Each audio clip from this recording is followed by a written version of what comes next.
Graça e paz, uma ótima noite para você que acompanha a nossa programação. Seja muito bem-vindo a mais uma edição do melhor debate teológico da televisão brasileira. Que privilégio poder dividir esse momento com você que nos acompanha. Seja muito bem-vindo ao Vejam Só, você que curte o programa, que interage com o programa, que ajuda na nossa construção. Pode se preparar aí que hoje vai ser um daqueles debates clássicos aqui do Vejam Só e tenho certeza, muito aprendizado, crescer no conhecimento, tá bom? Deixo aqui já para você meu perfil lá no Instagram, chega por lá, @zeca_pereira, mais uma plataforma para a gente poder conversar, interagir e, obviamente, repercutir tudo aquilo que acontece no Vejam Só. Fico esperando a sua mensagem, tá bom? Deixa eu apresentar aqui os meus convidados de hoje para a gente começar a nossa conversa que promete. É com muita alegria que nós recebemos aqui nos nossos estúdios o pastor Clinton Ramachotti, ele que é ministro da Igreja Batista em Moraes Prado.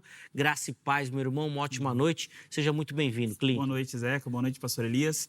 É um prazer estar aqui novamente. Agradeço aí pela oportunidade. Gosto muito do formato de debate aqui do Vejam Só e eu creio que as pessoas serão edificadas com o que vai ser dialogado, com o que vai ser debatido aqui. Espero contribuir um pouquinho com esse tema que, como você disse, é clássico, está quantos anos já em pauta?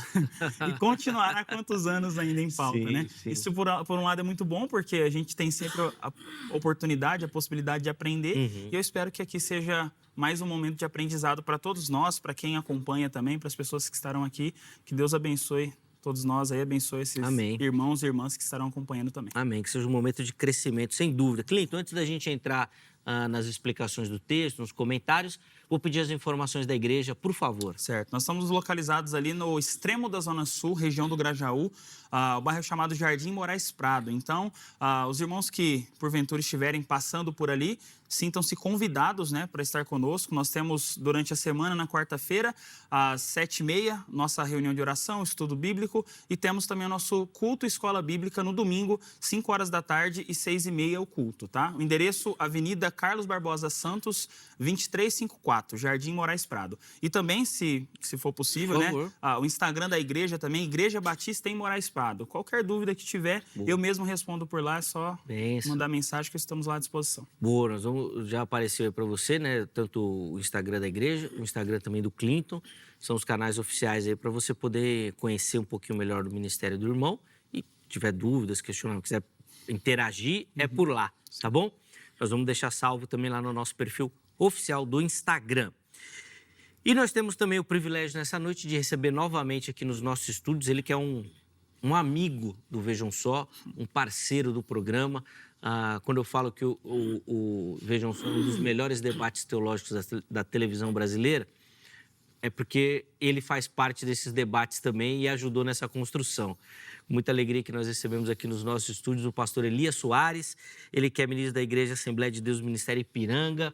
Pastor Elias, graça e paz, ótima noite, uma alegria revê-lo, sempre um privilégio recebê-lo aqui, vamos dizer assim, né, um hall da fama do Vejam Só. Ótima noite, meu irmão. Muito obrigado, Zeca. É sempre um prazer poder estar participando deste grande programa que, diga-se de passagem, mudou o modo de pensar do povo brasileiro no sentido de buscar mais conhecimento, né? Porque ele tem instigado o conhecimento. E é um prazer enorme estar aqui com você, essa figura agradabilíssima, e também aqui juntamente com o pastor Clinton Ramachotti. É italiano? O que é? Italiano. Italiano, olha só. E eu quero já, de antemão, mandar um beijo para minha esposa, irmã Débora Soares, para Abigail, para o Davi e para todos os nossos amigos do nosso canal no YouTube, PR Elias Soares Oficial, e para os nossos amigos do Instagram. Espero, nesta noite, podermos estar contribuindo com o povo evangélico de um modo geral, no sentido de estar provocando o povo para uma reflexão maior sobre esse tema que já há quase 2000 anos vem sendo debatido. Sem dúvida nenhuma, e vai ser um momento de reflexão, de aprendizado. Ouvir o Elias é sempre um privilégio, a gente aprende bastante. Então, se prepara aí que vem coisa boa. Antes da gente começar aí as reflexões, as informações da igreja, pastor, por favor. Muito bem. Bom, como já foi dito, eu sou o pastor Elias Soares, congrego na Igreja Assembleia de Deus Ministério no Ipiranga, ali no bairro do Ipiranga, Zona Sul, na Avenida Doutor Ricardo Jafé, número 214. Boa. É uma igreja emblemática. Você vai passar lá, você vai ver a Igreja do Relógio, né, que o pessoal chama. A Igreja do Relógio, a Catedral da Independência por conta do museu. Que tá do ali, Museu do Ipiranga ali. Tá ali ou a perto. Igreja do Relógio. Sim. Ali, na hora que você chegar ali, você vai ver. Não tem como errar. Obrigado, Elias, pelo carinho, meu irmão. Eu é que agradeço. Vai ser uma benção. Bom, vamos lá. Vamos começar a nossa conversa. Nós vamos voltar os nossos olhos para um texto clássico, né? O texto de Hebreus 6, capítulo 6, né? Eu vou pegar aqui rapidinho só o versículo 5 e o versículo 6, que falam daqueles homens, né? Ou pessoas que experimentaram os poderes, né? Do mundo que há de vir, né? A experiência com a palavra de Deus, mas abandonaram a fé. E é aqui que a gente, então, surge a nossa dúvida. Esse texto apresenta a possibilidade de perder a salvação, principalmente daquele que se batizou, que professou a sua fé publicamente, aquele que a gente pode dizer assim na nossa linguagem hoje, experimentou esse privilégio de fazer parte do corpo de Cristo. Os meus irmãos vão dar a visão introdutória, o caminho que eles vão seguir, e depois a gente vai aprofundar essa conversa aí, tá bom? O pastor Clinton vai iniciar, na sequência, o pastor Elias vai ter a oportunidade também. Esse texto, ele é debatido, inclusive, entre os próprios calvinistas, né? Onde existem mais de uma interpretação, né? Quanto ao que poderia significar.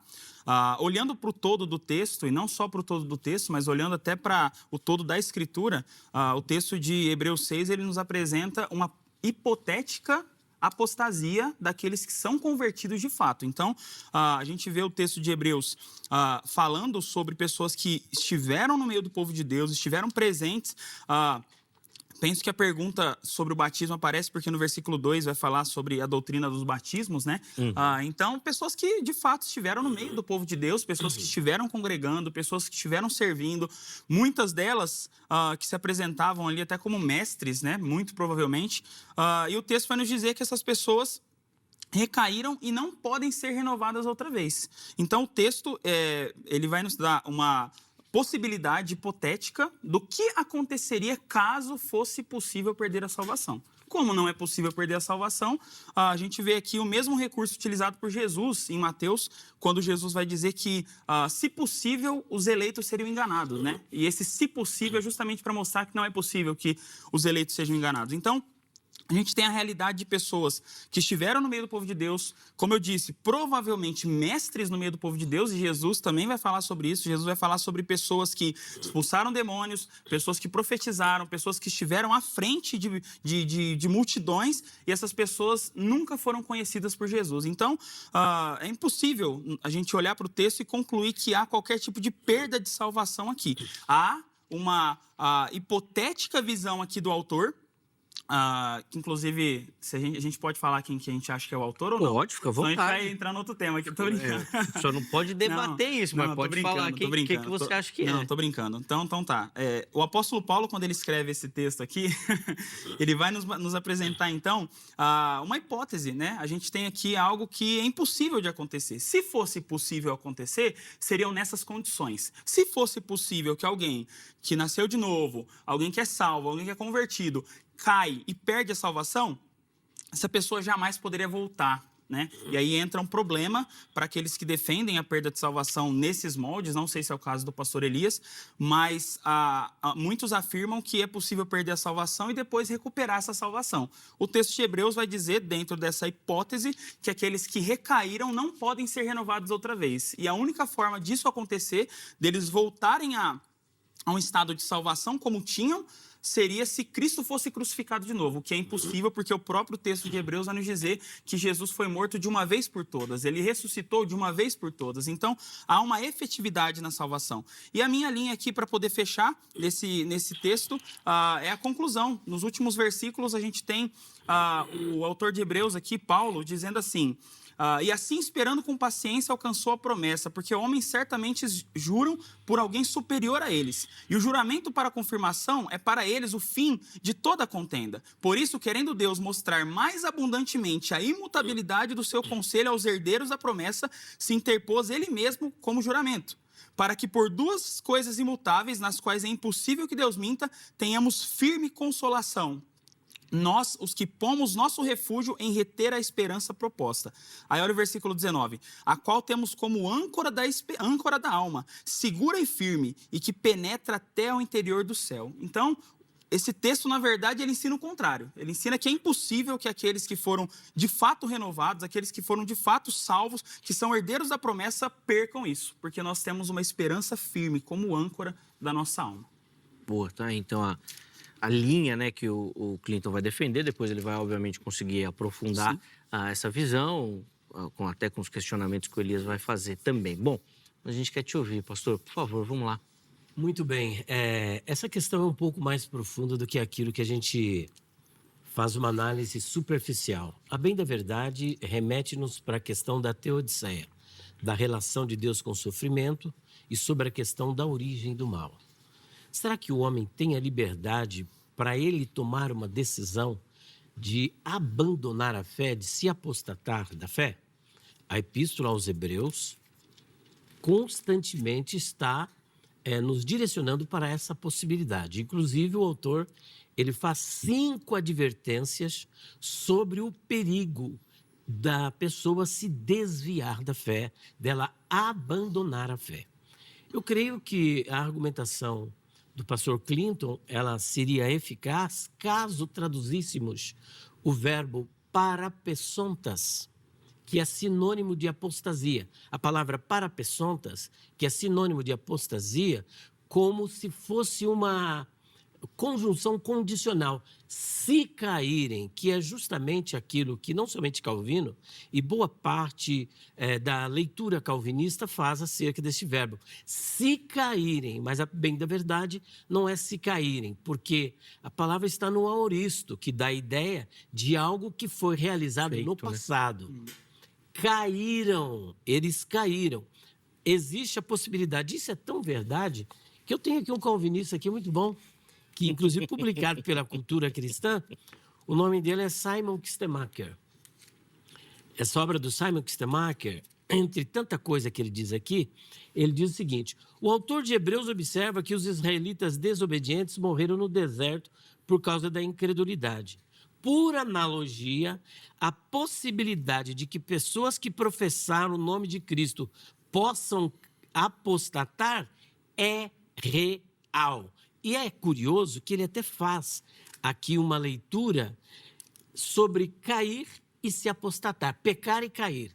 Ele diz que pecar é como, por exemplo, Pedro. Ele pecou, mas voltou para Cristo. No caso de Judas Iscariotes, ele se apostatou e não retornou mais para Cristo. Constantemente nesta obra aqui, que depois nós vamos trabalhar, um calvinista, gente, e diga-se de passagem, Simon Kistemaker é PhD, ele é professor emérito, de Novo Testamento no Seminário Teológico Reformado, além de outras, né? Ele continua aqui a obra do William Hendricks. Então, ele, como calvinista, vê a probabilidade da queda, e a Epístola aos Hebreus constantemente fala sobre a possibilidade da queda, e é isso que nós vamos ver no decorrer desse debate.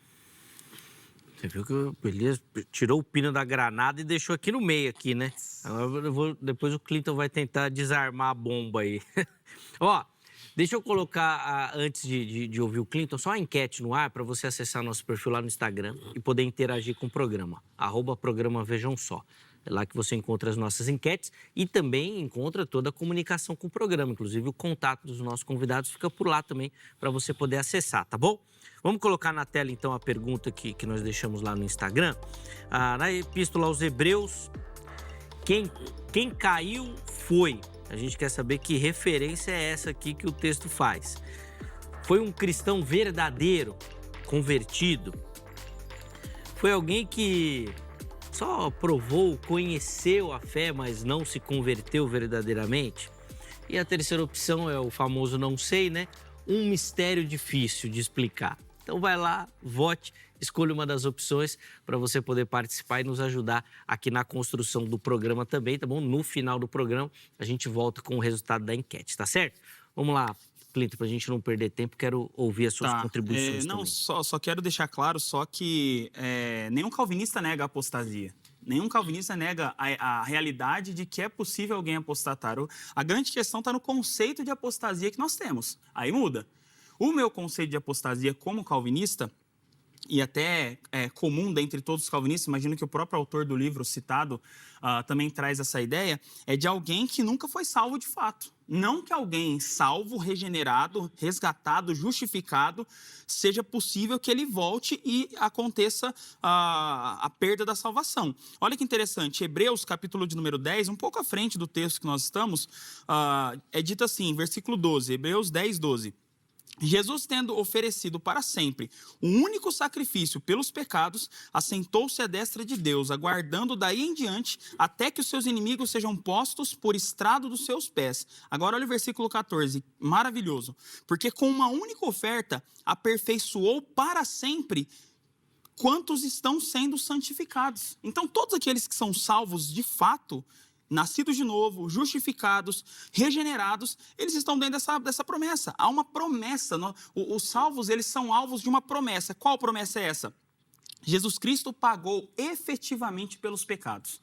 Então, esse pecado que foi pago, comprado na cruz pelo sangue de Jesus, segundo é dito em Hebreus 10, 14, foi uma única oferta que aperfeiçoou para sempre aqueles que estão sendo santificados. Então, todos os salvos que estão no processo de santificação, eles têm aqui a promessa de Cristo de que para sempre eles serão aperfeiçoados. Então, não tem como nós olharmos aqui e enxergarmos uma apostasia de alguém que foi justificado, alguém que foi chamado, convertido, nascido de novo, teve uma mudança de natureza, teve um coração trocado, tinha um coração de pedra, agora tem um coração de carne. Alguém que antes amava o pecado, agora odeia o pecado. Essa pessoa simplesmente desfazer a obra sobrenatural, porque a salvação é uma obra sobrenatural.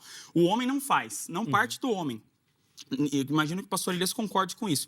Não parte do homem a salvação. Então, essa transformação que o próprio Jesus vai dizer nos evangelhos, que é impossível ao homem, mas é possível para Deus, é algo que acontece, uma transformação completa. Então, é outra criatura, é uma nova criatura. Então, como o homem seria capaz de desfazer esse trabalho feito por Deus sobrenaturalmente, miraculosamente? O maior milagre que a humanidade já viu com os próprios olhos foi a conversão de alguém. Alguém que estava morto passa a ter vida. Então, é impossível a gente usar o texto de Hebreus para defender esse tipo de argumento. Apostasia? Sim. Pessoas que estiveram no nosso meio? Claro. Eu negar isso seria negar a realidade. Seria eu fechar os meus olhos para a realidade. Conheço pessoas que serviam, que cantavam no louvor, que pregavam. Simplesmente essas pessoas estão vivendo no mundo hoje como se nunca fossem salvas, porque, de fato, nunca foram salvas. Isso é apostasia. Pô, o Elias já está fazendo as anotações lá. Vamos lá, Elias. Pode fazer os comentários aí, por favor. Então, eu gostei quando ele disse que nenhum calvinista nega que possa haver a possibilidade da apostasia. Uhum. A palavra apostasia é deserção da fé, abandono da fé. Só se apostata da fé quem um dia esteve na fé. E a conditio sine qua non para a salvação é o que está em Efésios capítulo 2, versículos 8 a 10. Pela graça sois salvos por meio da fé. Então veja que o meio é a fé. A graça de Deus, eu concordo, é ela que alcança o homem. Não é o homem que vai até Deus, mas é Deus que dá esta graça, como aconteceu lá no Éden, para que o homem possa receber a salvação. Visto como eu sou sinergista, eu entendo que o homem tem que responder com fé a esse chamado divino. Então, quando ele chama com fé, ele creu, o que ocorre? Ocorre o novo nascimento, ocorre esta mudança. Ele agora passa a fazer parte da família de Deus. Ele é batizado no corpo de Cristo pelo Espírito Santo, por conta desta fé que ele professou, abraçando esta salvação que é gratuitamente, que é dada graciosamente por Deus. Então ele creu, ele é salvo, ele se arrependeu, ele faz parte da comunidade da fé. Ora, se eu afirmo que há a possibilidade da apostasia, o que é que eu estou querendo dizer com isso? Que há a possibilidade da pessoa se afastar da fé. E é justamente isso que o Simon Kistemaker, ele diz e ele afirma, e ele faz uma separação entre pecado e apostasia. Ele disse que Pedro pecou, mas Judas se apostatou. E ele vê a possibilidade, e eu quero concluir com ele. Ele diz aqui o seguinte, olha,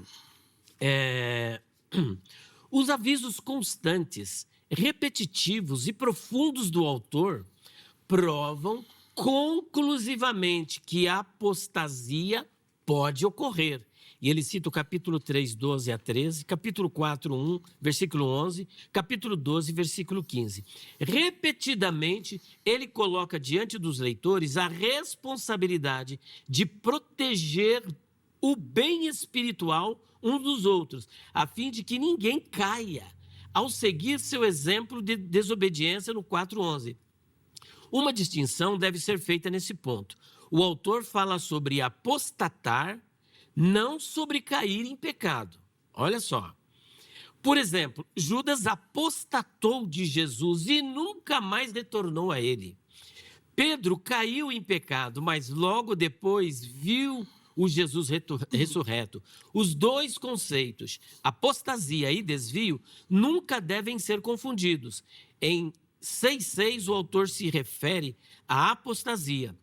Ele tem em mente a pessoa que deliberada e completamente abandona a fé cristã. Eu vou parar porque meu tempo já... Não, pode concluir. A apostasia não acontece de repente e inesperadamente. Antes, é parte de um processo gradual, um declínio que vai da incredulidade à desobediência e daí à apostasia. E quando a apostasia da fé acontece, ela leva o endurecimento do coração e a impossibilidade de arrependimento. Portanto, se você concorda que é possível a apostasia, o debate acabou por aqui. Acabou o debate, porque a apostasia, no conceito dele, é o abandono gradual, deliberado, maldoso da fé, ao ponto da pessoa se distanciar completamente de Cristo e perder a salvação. Agora eu ia só fazer, vai responder. Só para poder responder. Vai acabar o debate. Não, claro que não. Jamais. Acabou. Não. Então, no caso, se alguém perde a salvação, é possível que ela volte a ser salva de novo? Nunca mais. Se perdeu a salvação, uma vez que você perdeu, é o que... Já que você me deu a abertura, né? Não, estou perguntando porque muitas vezes a gente conhece pessoas que têm familiares que acabaram tendo seus filhos, irmãos, tudo que se desviaram. Pessoas que você enxerga ali uma apostasia e eles continuam orando pela conversão dessa pessoa, sendo que ela já se apostatou. E aí eu quero saber de você se você crê que é possível que alguém volte mesmo depois de ter se desviado e apostatado. Nós estamos falando de apostasia como ele apresentou. Gradual, deliberada, sim, que no final promove o endurecimento do coração ao ponto de a pessoa, como Judas Iscariote, se afastar completamente e nunca mais retornar. Pedro, por exemplo, ele pecou, ele se afastou. Ele seguia Jesus de longe, negou a Cristo. Mas ele se arrependeu e voltou. Ele não perdeu a salvação. Uma vez a salvação estando perdida, c'est fini, como diz os franceses. Olha o que o autor diz. Porque é impossível que os que já uma vez foram iluminados, esse iluminados aqui, acho que eu estou no seu tempo. Está no meu tempo. Então, mas é que não, mas eu só queria saber... Deixa eu, então, eu queria só saber se você... Não, tudo bem. Eu só queria saber se você cria, porque eu conheço outras pessoas que acreditam que é possível voltar. Entendeu? Então, para eu entender qual que é a sua posição, até para a gente conseguir ter um debate mais fluido aqui, eu preferi perguntar até para não levantar espantalhos e tudo mais. Não, tudo bem. E aí, assim, ainda seguindo na linha do que o autor de Hebreus diz aqui, e até respondendo ao que o pastor colocou, esse texto de Hebreus ele vai apresentar para a gente uma hipótese, né?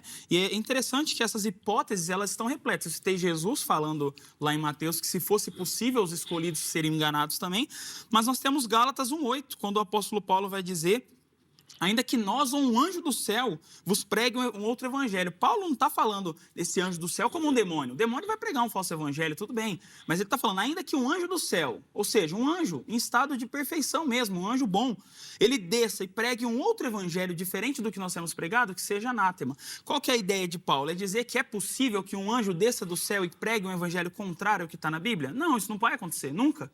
Mas é uma hipótese, né? Paulo está trabalhando aqui em uma hipótese absurda propositalmente. O que ele faz é um recurso que ele usa didaticamente em vários outros textos. 1 Coríntios 13, a hipérbole que há ali. Então, aqui existe um alerta. Claro que existe um alerta. Existe um alerta para todos aqueles que são salvos e hoje se confessam como salvo, abrem as suas bocas e dizem, eu creio em Jesus Cristo. E aí essas pessoas amanhã ou depois viram as costas e abandonam o evangelho. Eu conheço muitas pessoas assim, nós conhecemos pessoas assim. Agora, chegar a dizer que essas pessoas que hoje estão deliberadamente no pecado, deliberadamente afundadas em devassidão, em depravação, essas pessoas, elas eram salvas e perderam a salvação, o Espírito Santo habitava nelas e saiu, foi tirado, elas tinham uma natureza nova, transformada e não tem mais, elas arrancaram o próprio coração de carne que Deus deu e colocou nelas mesmas um coração de pedra. Isso não parece fazer sentido com o todo da Escritura. Nós temos outros textos que eu vou trazer daqui a pouco, que mostra que essa possibilidade não faz sentido. Tá. Elias, quero te ouvir, e aí depois com a participação do Elias a gente encerra esse primeiro bloco, tá bom? Aí a gente volta no segundo bloco, então, com as considerações do Clinton. Por favor, Elias. Perfeito. Isso é uma praxe calvinista, querer relegar isto que está claro, óbvio e ululante, é indubitável, irrefragável e incontestável, há uma mera questão hipotética. Veja que quando Paulo ele vai trabalhar a questão da Galácia, olha só o que ele diz. Mas ainda, isso aqui não está em Hebreus. E a nossa discussão parece-me que é Hebreus 6, não é isso? Sim. Então vamos nos ater aqui a Hebreus 6. Pelo que eu entendi, mas não é proibido a gente usar outros textos, o Clinton está fazendo um exercício, até pela questão dele atribuir a carta de Hebreus a Paulo. Que então, ele usa... É meio temerário. Não, sim. E é foi o que ele disse, é um outro debate. Sim. Mas faz lógica no sentido dele se apropriar do recurso literário que Paulo usa em outros textos para aplicar em Hebreus. E não só isso, né, Zeca? Ele fez uso de comentários, eu estou usando a própria Bíblia para poder responder e embasar o que eu estou dizendo, né? Então, creio que não há problema, né? Não é problema, não. Mas eu entendo que o Elias vai contradizer. Sim. Eu só quis reforçar o método que ele está utilizando, né? Ele está partindo de uma segunda hipótese. Primeira hipótese é que aqui não tem ainda que. Isso, mas ainda que, não tem aqui em Hebreus. Mas não precisa ter as palavras. Segundo, que não é consenso na crítica literária de que a carta seja atribuída a Paulo. Também, isso. Terceiro ponto, eu estou usando um comentarista, mas o comentarista está dentro do texto de Hebreus 6, e esse comentarista tem a mesma confissão de fé que o senhor tem, ele é um calvinista, é vendido pela casa editora, que é a Cultura Cristã. Mas né, os calvinistas não falam por mim, né? Tudo bem, mas eu estou só nem Calvino, né, na verdade. Eu estou reforçando, só que primeiro usei o argumento bíblico e depois estou reforçando com o argumento de um calvinista que pensa diferente. Eu entendo. Agora, aqui, por exemplo, não tem... mas ainda que... Isso aqui não é uma hipótese. Olha o que ele diz. Porque é impossível... Isso aqui é muito pesado. Que os que já uma vez foram iluminados. Aqui nós temos o verbo fostentas, que está no aoristo. Tá? É um primeiro particípio aoristo, dando a ideia de alguém que recebeu a iluminação do Espírito, que é essa graça, que encontra o pecador. Então, ele foi alcançado pelo Espírito Santo, que os que uma vez foram iluminados, segundo, provaram geusamenos ou genetentas, acho que é geusamenos, esse verbo aqui, provaram, não é só degustaram, não. Porque o mesmo verbo é usado em Hebreus capítulo 2, versículo 7, em que Cristo provou a morte por nós. Será que Cristo só degustou ou ele morreu de verdade?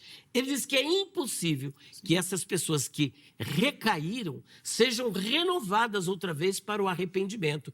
Caso contrário, contrário, elas estão expondo Cristo à vergonha e à humilhação pública. Se ele, depois de ter toda essa experiência, caiu, se apostatou, porque o assunto aqui da Epístola aos Hebreus é apostasia, acabou, não tem escreve, apaga, escreve, apaga. Não, perdeu a salvação, acabou. Se ele realmente perdeu, foi uma apostasia total e deliberada. Simon Kistemacher compara isso à blasfêmia contra o Espírito Santo. Sim. Então, no caso, era uma ovelha, essa ovelha apostatou e deixou de ser ovelha, é isso? Veja bem, ela passou a ser bode. Mas era ovelha? Era ovelha e passou a ser bode. Teve uma transição, então, de salvo para não salvo. Não, no caso, mas são animais diferentes, né? O bode e a ovelha, sim, né? Sim, então, sim, tá bom. Teve uma transição de gênero, então, deixou de ser a ovelha e se tornou um bode. Essa é a minha pergunta. Se pegar só esse corte, uma transição de gênero, isso dá um problema. Meu Deus do céu, é complicado. É porque são dois animais diferentes, o bode e a ovelha são distintos. Você está dizendo que a ovelha, ela se transformou em bode. Como que isso é possível acontecer? Mas antes ela era o quê? Antes de ser ovelha? Ela sempre nasceu bode. Deus fez a transformação. Agora eu estou me transformando. Justamente, você está revertendo. Eu tenho o poder de fazer o que Deus fez, só que ao contrário. Você tem o poder. Eu tenho poder? Tem. Por exemplo, Adão, o que ele era antes? Adão não tinha pecado. Então, mas o que ele era? Ovelha ou bode? Se ele não tinha pecado... Ele era o quê? Ele era um filho de Deus. Ele era o quê? Bode ou ovelha? Esse é o assunto. Sem pecado, ele era uma ovelha. Normal. E o que ele se transformou? Sim. No quê? Num bode. Pronto. Mas e o contrário? Pronto. Não, veja só. Mas ele é o contrário. Não. Ele foi feito ovelha. Deus fez ovelha. Ele nasceu ovelha, ele nasceu? Se transformou. Ele nasceu ovelha? Espera um pouquinho. Sim, ovelha. Você nasceu ovelha? Não, Adão. Então, mas e você? Eu sou descendente de Adão. Pois é, então você não nasceu ovelha, Adão nasceu. Mas existe essa possibilidade. Por exemplo, Adão nasceu sem você pecado, diz que você não nasceu. Não, mas você diz que não há probabilidade do próprio ser humano se transformar em bode. E eu provei para você, de acordo com Gênesis capítulo 2 e 3, que Adão, ele foi criado e foi feito uma ovelha. Ele foi criado uma ovelha. E ele por si mesmo, e não diga que foi Deus que transformou ele num bode. Não, quem pecou foi Adão. Então foi ele que se transformou num bode. Agora... Se Adão pode, por que eu não posso? Porque você não nasceu ovelha. Adão nasceu ovelha. Justamente. Esse que é o ponto. São coisas diferentes. Aí é pior ainda. Eu nasci bode. Sim. Deus me fez ovelha. Isso. Assim como ele me fez como ele fez Adão ovelha. E ele se transformou em bode, da mesma sorte. Agora ele me fez ovelha. Eu também tenho condições, pela minha liberdade, de transformar em bode. Vamos tirar o bode desse negócio aí, vai. Tirar o bode é bom. Mas, eu só pedi para segurar um pouquinho, só para a gente chamar o intervalo. Tá bom. Depois, se vocês quiserem continuar nos estudos biológicos, não tem problema. A zoonímia. A gente pode retomar e aí o Clinton volta no próximo bloco com a argumentação dele, com o bode ou com a explicação do texto, como Elias colocou, da questão literária de Paulo ou não, da construção do original também, né? O Elias bateu já nessa tecla 2 ou 3 vezes, né? Dos verbos utilizados no texto também. Bom, a gente volta na sequência, fazer um rápido intervalo. Só quero deixar aqui o telefone da Grade, a Academia Teológica da Graça de Deus, que é a nossa parceira aqui no Vejam Só, código 11-3115-0819, 3115-0819 é o telefone da Grade. Anota aí direitinho para amanhã, em horário comercial, você ligar, tirar suas dúvidas e, quem sabe, poder fazer parte dos alunos da Grade também, tá bom? Além disso, deixo aqui as redes sociais da HIT, para você conhecer a emissora, a nossa programação, tudo aquilo que a gente faz aqui, sempre com muito carinho e dedicação, pensando em edificar a sua vida e de toda a sua família, tá certo? Intervalo rápido, Vejam Só vai, na sequência, nós já estaremos de volta.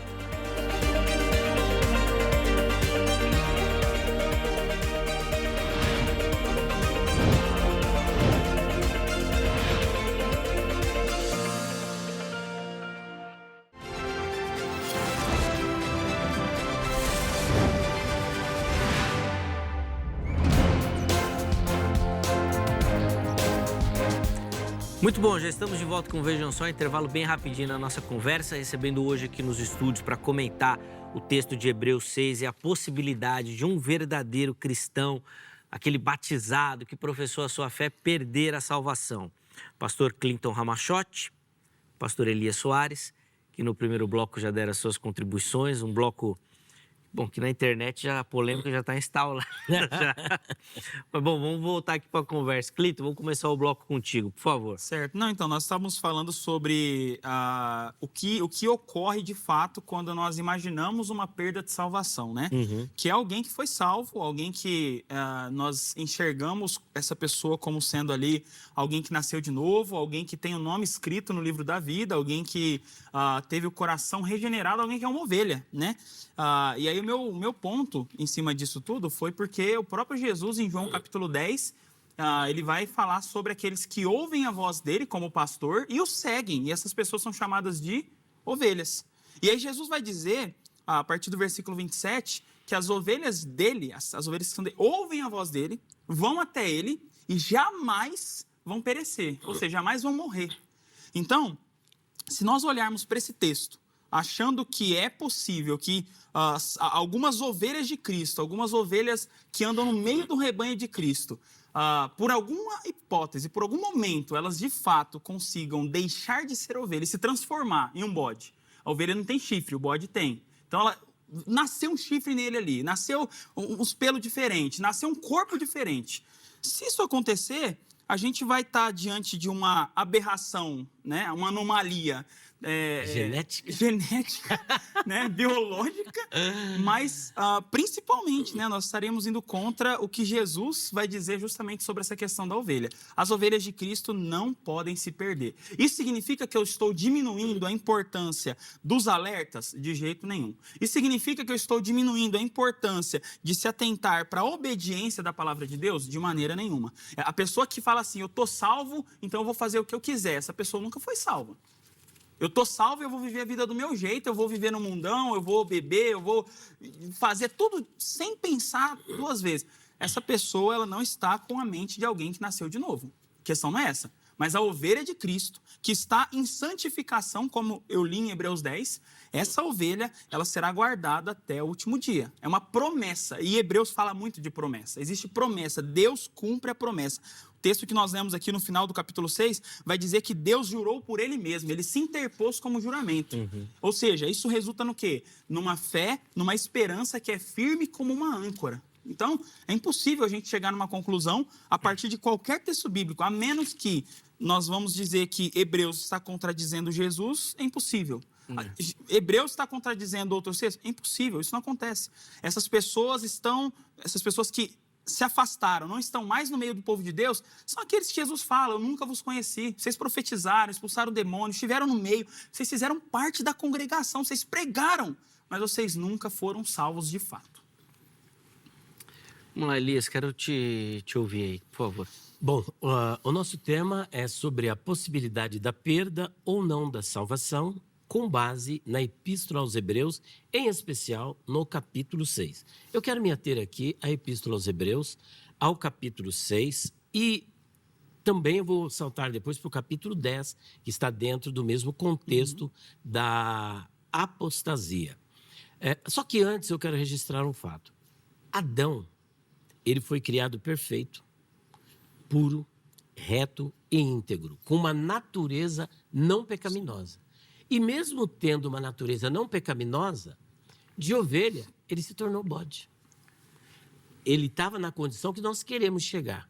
E ele se perdeu. Ele caiu.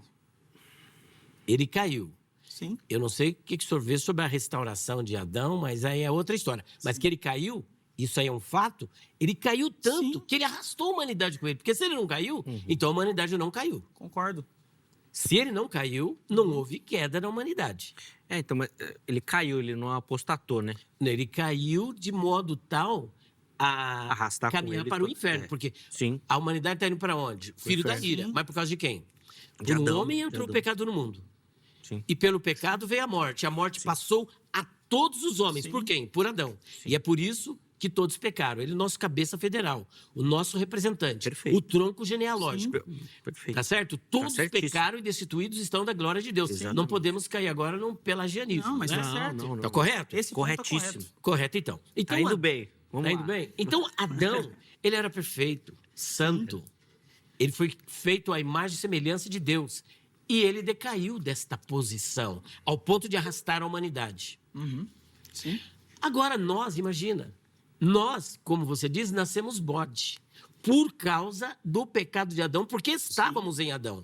Se Adão, tendo uma natureza não pecaminosa, caiu e se tornou bode, imagina nós que mesmo depois de termos nascido de novo, nos tornado uma nova criatura, você não vai querer me dizer que a velha natureza foi eliminada. Não foi. Mas nós temos promessa. Então, Adão não tinha essa promessa de segurança.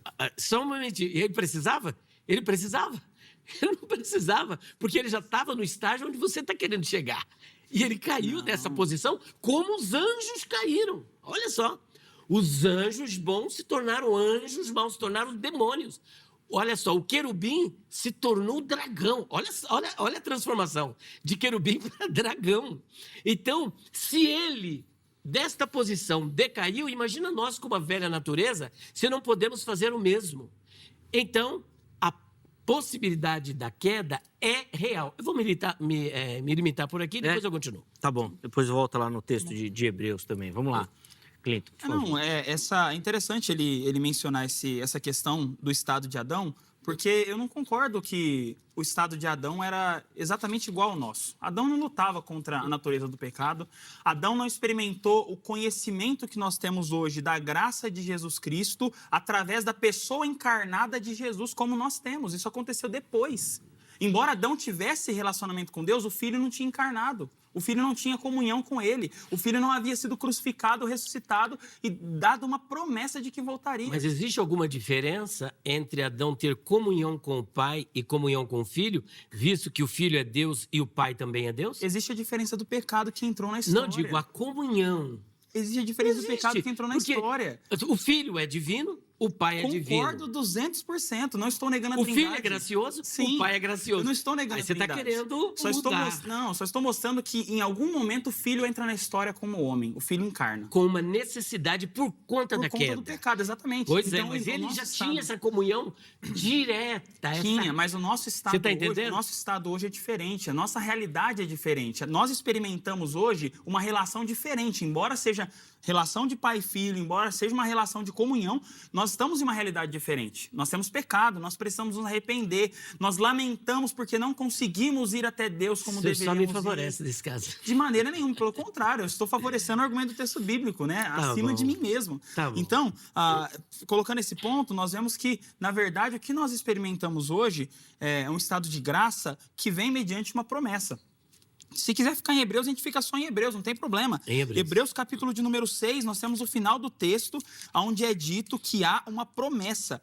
Olha só, versículo 13. Porque quando Deus fez a promessa a Abraão, como não tinha outro maior por quem jurasse, jurou por si mesmo, dizendo, certamente abençoando te abençoarei, e multiplicando te multiplicarei. E assim, esperando com paciência, alcançou a promessa. Porque os homens certamente juram por algo superior a eles, e o juramento para confirmação é para eles o fim de toda contenda. E aí, um pouco mais à frente, ele vai dizer, para que, por duas coisas imutáveis, nas quais é impossível que Deus minta, tenhamos a firme consolação, nós, os que pomos nosso refúgio em reter a esperança proposta, a qual temos como âncora pesada, âncora firma. E aí, essa que é a ideia do autor, segura e firme, e que penetra até o interior do véu. Então, a nossa segurança ela é eterna, a nossa segurança ela é firme. Nós não estamos firmados em algo, em uma geleia, em um pudim. A gente está firmado numa rocha. E aí, essa segurança ela é firme. Não é algo que hoje eu tenho, amanhã eu posso perder. Se fosse assim, a gente deveria desconstruir tudo isso. Então, qual que é a nossa diferença para o estado de Adão e hoje? Nós temos promessas, a promessa de segurança, a promessa que eu falei de João 10, onde o próprio Cristo vai dizer, as minhas ovelhas elas estão guardadas nas minhas mãos e ninguém pode tirar das minhas mãos, ninguém. A diferença é que Adão não precisava dessa promessa, porque ele já estava num estado de graça. Prometeu o quê? Então, mas aí precisar é uma opinião sua. Não, opinião minha não, tá aqui. Não, precisar, a gente não sabe. Mas quem está num estado de graça como ele, precisa de cuidados? A única coisa que Deus disse para ele, falou, olha, de toda árvore do jardim comerás livremente, mas da árvore do conhecimento do bem e do mal, dela não comerás, porque no dia que você comer, você vai morrer. Agora, se a possibilidade da queda não é possível, por que o escritor fazer 5 advertências sobre essa possibilidade? Sim. E eu volto aqui para o calvinista favorito dos calvinistas, Simon Kistemaker. Olha o que ele diz aqui. Familiarizado com os ensinos do Antigo Testamento sobre este assunto, o autor de Hebreus compara o homem que pecou ao rejeitar a lei de Moisés com alguém que calcou aos pés o Filho de Deus, que era o texto que eu ia ler de Hebreus, capítulo 10, versículo 26 a 29, e insultou o Espírito da graça. Hebreus 10, 29. Ele faz uma pergunta retórica. A pessoa que ofendeu o Filho de Deus e o Espírito Santo não receberá mais severa punição do que aquele que rejeitou a lei de Moisés? A resposta é, certamente sim. Olha aqui, Zé, por favor. Não, mas a resposta é certamente sim. Isso. Olha, acompanha comigo aqui, ó. Mas isso não muda. Acompanha comigo, ó. Deus não permite que ninguém despreze deliberadamente seu filho, sua palavra e seu espírito. Pecar deliberadamente contra Deus com total ciência e conhecimento da revelação divina constitui o quê, Zeca? Pecado. Contra quem? Contra o Espírito Santo. E ele cita o quê? Mateus 12, 32 e Marcos 3, 29. Esse pecado Deus não perdoa. Ó, calvinista, Simon Kistemaker. Agora se vira depois lá, dá um toque lá no pessoal da editora, lá fala, gente, muda, faz uma nova edição desse texto aí, porque ele está contra mim. Eu não gosto. E está a favor da palavra, porque é isso que a palavra está dizendo. Eu não gosto porque de lá, ser repetitivo, olha só, eu ainda não terminei. Peraí, deixa ele finalizar. Eu ainda não terminei, mas vamos analisar aqui o verbo. Olha só, o perapessonta, parapessontas é igual apostasia, abandono deliberado, deserção da fé. Só pode desertar da fé quem um dia esteve na fé. E vou deixar só o texto para reflexão de Hebreus 10, 26 a 29. Porque se pecarmos voluntariamente, pecado entenda aqui, apostasia deliberada. Depois de termos recebido o conhecimento da verdade, já não resta mais sacrifício pelos pecados. Olha, essa pessoa nunca foi salva, para que sacrifício pelo pecado, né? Mas uma certa expectação horrível de juízo. Ou melhor, se a pessoa já era salva, para que sacrifício pelo pecado? Então, aqui o sacrifício é para quem nunca foi salvo. Agora, uma vez salvo, perdeu a salvação, não está dizendo, acabou. Mas uma certa expectação horrível de juízo e ardor de fogo que há de devorar os adversários. Quebrantando alguém a lei de Moisés, morre sem misericórdia, só pela palavra de 2 ou 3 testemunhas. De quanto maior castigo cuidais vós será julgado, merecedor aquele que, primeiro, pisar o Filho de Deus, tiver por profano o sangue do testamento com que foi santificado e fizer agravo ao Espírito da graça, que é a blasfêmia contra o Espírito Santo, porque esse pecado da apostasia deliberado, veja que o Simon Kistemaker, concordando aqui com o escritor, compara a blasfêmia contra o Espírito Santo. Então, eu não gosto de ser repetitivo, mas eu acho que ficou comum nos debates, sempre que a gente vai falar sobre assunto de soteriologia, ou trazer Calvino, ou trazer algum calvinista, como se eu tivesse um papa que seja um calvinista. Eu não tenho. Mas de onde você aprendeu o seu calvinismo? Da Bíblia. Não. Você é reformado. Claro, sou. Justamente. E você comunga com aqueles 5 pontos do calvinismo? 200%. Então você não inventou, você leu alguém. Na Bíblia. Não, você leu algum calvinista. Você nunca leu um calvinista? Eu li muitos, mas eu consigo sustentar os 5 pontos. Era só isso que eu queria saber. Eu consigo sustentar os 5 pontos só usando a Bíblia. Eu não preciso usar nem Calvino. Eu gosto de Calvino, eu gosto de Spurgeon, eu gosto de tantos outros calvinistas na história, eu gosto muito, eu aprecio demais. Só que eu não tenho compromisso nenhum com nenhum deles, eu não tenho compromisso. Ó, veja bem, muitos vêm até o programa, vêm em programas de debate, citam Calvino como se aquilo fosse abalar a fé de quem está aqui. No meu caso, você citar Calvino falando alguma coisa certa ou falando alguma coisa errada, não tá nem aí. Não é que eu não estou nem aí. Eu vou avaliar como os bereanos faziam. Eu vou consultar na Escritura para poder entender se aquilo que está sendo dito faz sentido ou não. Agora, dizer que eu vou aceitar só porque é o calvinista que está falando, isso que eu ia dizer, não funciona. Todo debate que eu vim aqui, eu não trouxe nenhum livro a não ser esse aqui. Todo debate que eu vim aqui, eu só trouxe a Bíblia. Por quê? Porque é um propósito meu. Eu não obrigo ninguém a seguir da mesma forma, mas é um propósito meu. Eu gosto de embasar em toda a Bíblia. E eu vou citando outros textos, como eu citei João 10, como eu posso citar Filipenses 1:6, onde há uma promessa de que aquele que começou a boa obra, ele vai concluir essa boa obra em todo aquele que foi salvo. Então, o ponto todo aqui está baseado nas promessas de Deus aos salvos. Deus promete? Promete. Ele é fiel para cumprir?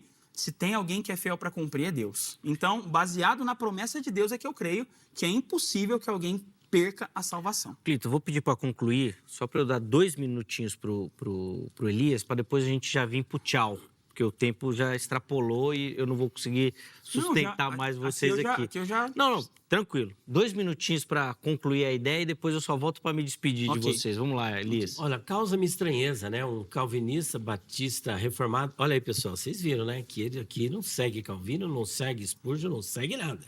Mas ele confessou que lê, e os 5 pontos, ele não pegou aqui da Bíblia os 5 pontos, ele pegou de algum calvinista. Eu falei que peguei da Bíblia. Só que a hora que ele é confrontado, porque esse calvinista, ele está ligadinho em comunhão com o que diz o texto bíblico. O texto bíblico diz que é impossível aqueles que recaíram sejam novamente renovados para o arrependimento. E olha que o escritor aos Hebreus, dentro desse tempo que nos foi dado... 30 segundinhos. Meu Deus. Olha o que ele diz. Corre demais. Ele diz o seguinte, que é como se você tivesse espezinhado o Filho de Deus. O que é isso? É aquela pessoa que, por exemplo, está passando uma barata dentro de casa. Ele não tem nada para bater, ele vai e pisa. Ele pisa porque ele é um assassino? Não. Ele pisa porque vê aquele inseto como abjeto, com algo nojento. Quem se apostatou deliberadamente, maldosamente da fé, ele considera Cristo como se fosse, que Deus me perdoe, até o exemplo, como se fosse aquela barata. Então não tem mais salvação, é o que ele está dizendo. Não é quem pecou, é quem abandonou deliberadamente e maldosamente a fé em Cristo Jesus, porque é disso que a Epístola aos Hebreus está tratando. É um estágio diferente, né? Uma postura diferente. Elias, obrigado pelo carinho, irmão. Que Deus continue te abençoando. Foi um privilégio ouvi-lo aí. 30 segundinhos só para o tchau para o telespectador, vai. Um abraço para todos vocês, meus amigos. Mais uma vez, um beijo para minha esposa. Quem quiser as nossas literaturas, que hoje eu acabei me esquecendo de trazer, nós temos o livro Perguntas Difíceis de Responder, volume 1, 2, 3, 4, 5. Os pregadores dizem, mas a Bíblia não diz. O dicionário de palavras, expressões, interpretação e curiosidades bíblicas e um curso de hebraico. Esse kit de 1.800, se você pagar no Pix, 480. Ou você pode pagar até 10 de 54. Só o dicionário tem 1.168 páginas, temas polêmicos. Inclusive, o tema que nós estamos tratando aqui está nesse dicionário sobre predestinação, livre-arbítrio, eu trato de teologia. 0 operadora 11 9 32 79 3001, vai estar na tela. 0 operadora 11 9 32 79 3001 ou 0 operadora 11 9 4901 6633. Boa. Agora esse livro do Sistemax você vai ter que tirar do cantinho dos hereges, porque você está gostando dele aí. Quando eu for lá na sua biblioteca, na sua livraria... Ele fala a nossa língua. Se ser calvinista for isso aqui, então eu sou. Bem-vindo ao calvinismo, então. Se ser calvinista... Não, gente, não, calma. Esse recorte vai dar polêmica. Se ser calvinista é isso aqui, então eu sou. Então, bem-vindo ao calvinismo. É isso aqui. Vai dar problema. Bem-vindo ao calvinismo. O pessoal vai fazer esse recorte. 30 segundinhos pro tchau. Não, eu agradeço aí pela oportunidade de estar aqui. Obrigado, pastor Elias, pelo tempo. O que eu acabei de afirmar agora é como eu sempre gosto de fechar. Eu admiro muitos autores, leio muitos autores. Tenho uma biblioteca em casa maior do que a minha esposa gostaria que eu tivesse. Ela reclama que tem muito livro. Normal. Só muda o endereço. Normal. Só que eu gosto muito. Só que eu tento sempre me desvincular a minha imagem dessas pessoas, porque às vezes acontece o erro de muitas pessoas realmente idolatrar. Eu reconheço pessoas que fazem isso, que porque Calvino fala, a pessoa acredita nisso. Eu não sou assim, tá? Então, só para finalizar com isso, agradeço mais uma vez pela oportunidade. Obrigado, a gratidão. Fiquemos tranquilos que a salvação não se perde. Boa. Deus abençoe. O contato dos nossos convidados à sua disposição lá no nosso perfil oficial do Instagram. Chega por lá para poder conhecer um pouquinho do ministério dos nossos irmãos também, tá bom? Rapidinho para fechar, a enquete na tela. Nós perguntamos lá de quem que a Epístola aos Hebreus está falando, né? Quando ela faz essa referência aí ao Caiu. Vamos ver como é que ficou a enquete, ó. 35% afirmando que o texto fala de um crente verdadeiro. tá? Daquele que foi batizado, professou a fé e foi salvo. 48% de alguém que só professava essa fé, mas não vivia. E 17% entendendo que é um mistério difícil de explicar aquilo que o texto indica. Eu quero agradecer demais a todo mundo que votou, que participou. Não dá nem pra gente repercutir, porque o tempo não permite, mas, de novo, os calvinistas ganhando a enquete, que eu não sei o que está acontecendo. Eu não sei o que está acontecendo com essas enquetes aqui do programa, que tá feia a coisa. Os espectadores estão lendo muita Bíblia. Calma, gente. Deixa pro próximo debate. A edição de hoje fica por aqui. Amanhã, se Deus permitir, nós estamos de volta com mais um Vejam Só. Um forte abraço e até a próxima.